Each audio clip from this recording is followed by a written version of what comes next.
This video is sponsored by BuyMode shopping app. BuyMode e-shopping application is one of the best online shopping app now available on Play Store and App Store. Click below link and install application. Thank you. நீங்கள் chicken வாங்கும்போது இதை போல ஒரு டிஃப்ரெண்ட்டான gravy செஞ்சு பாருங்க. இந்த gravy chapati, சாதம், இட்லி, தோசை எல்லாத்துக்குமே மேட்ச் ஆகும். ஏன்னா அந்த அளவுக்கு டேஸ்ட் ரொம்பவே நல்லா இருக்கும். இப்போ இந்த சிக்கன் கிரேவி ரொம்ப ஈஸியாக எப்படி செய்யுதுன்னு பார்க்கலாம். இப்போ ஒரு மிக்ஸி ஜார் வச்சுக்கலாம். 4 காஞ்ச மிளகாய் எடுத்துருக்கேன். இது 2 கட் பண்ணி சேர்த்துக்குங்க. கூடவே 1 டேபிள் ஸ்பூன் மிளகு சேர்த்துக்கலாம். 1 டேபிள் ஸ்பூன் அளவுக்கு மல்லி, 1 டீஸ்பூன் ஜீரகம் சேர்த்துக்கலாம். ஒரு பெரிய வெங்காயம் எடுத்து 4 கட் பண்ணி வச்சிருக்கேன். இதை சேர்த்துக்கலாம். கூடவே கொஞ்சமா மஞ்சத்தூள். இந்த அளவுக்கு தண்ணி சேர்த்து நல்லா பேஸ்ட் ஆக்கிடுங்க. இந்த அளவுக்கு அரைச்சி எடுத்துக்கோங்க.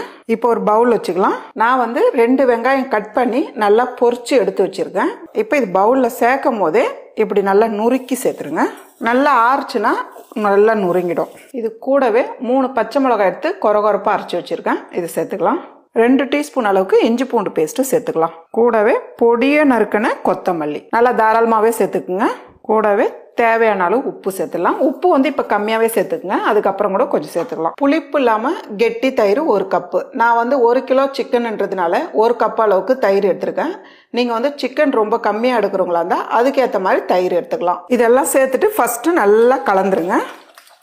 தயிர் தண்ணியாக இருக்கக்கூடாது, நல்லா கெட்டியாக இருக்கணும். இந்த அளவுக்கு நல்லா மிக்ஸ் பண்ணிவிடுங்க. நான் 1 கிலோ சிக்கன் எடுத்து நல்லா கழுவி சுத்தம் பண்ணி வச்சுருக்கேன். நீங்கள் பீஸ் எப்படி வேணாலும் எடுத்துக்கலாம். சின்ன சைஸ் வேணாலும் எடுத்துக்கலாம், பெரிய சைஸ் வேணாலும் எடுத்துக்கலாம். நம்மளோட விருப்பம் தான். இப்போ இதை சேர்த்துடலாம். சிக்கன் சேர்த்துட்டு இப்போ நல்லா கலந்து விட்டுருங்க. பாருங்கள், நம்ம சேர்த்துருக்க 1 கப்பு தயிர் கரெக்டான அளவில் இருக்குது பாருங்கள். இந்த அளவுக்கு நல்லா மிக்ஸ் பண்ணிவிடுங்க. ஒரு 10 நிமிஷம் மூடி வைங்க, அப்படியே ஊறட்டும். இப்போ ஒரு பாத்திரம் வச்சுக்கலாமா. பாத்திரம் சூடானதும் 3 டேபிள் ஸ்பூன் அளவுக்கு எண்ணெய் சேர்த்துடலாம். எண்ணெய் சூடானதும் 1/2 டீஸ்பூன் ஜீரகம் சேர்த்துடலாம். கூடவே தேவையான அளவு ஸ்பைசஸ் சேர்த்துக்கலாம். இது கூடவே நம்ம அரைச்சி வச்சிருக்க மசாலா பேஸ்ட்டு சேர்த்துக்கலாம்.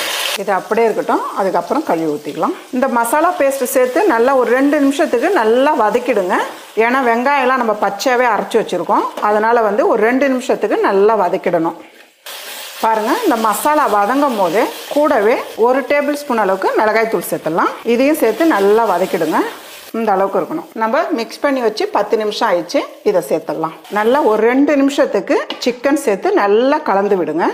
சிக்கன் சேர்த்து கொஞ்ச நேரம் இந்த அளவுக்கு நல்லா கலந்துட்டு கூடவே இந்த டைமில் கொஞ்சம் உப்பு சேர்த்துடலாம். உப்பு காரம் பார்த்து சேர்த்துக்குங்க, உங்களோட விருப்பம் தான்.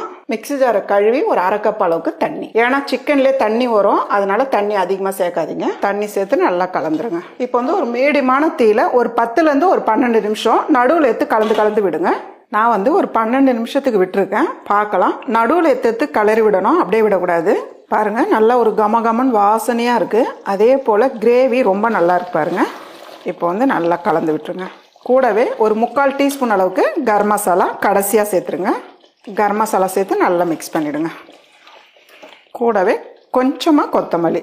அவ்வளோதாம்மா. நல்ல ஒரு சூப்பரான நல்ல ஒரு டிஃப்ரெண்ட்டான சிக்கன் கிரேவி ரெடி.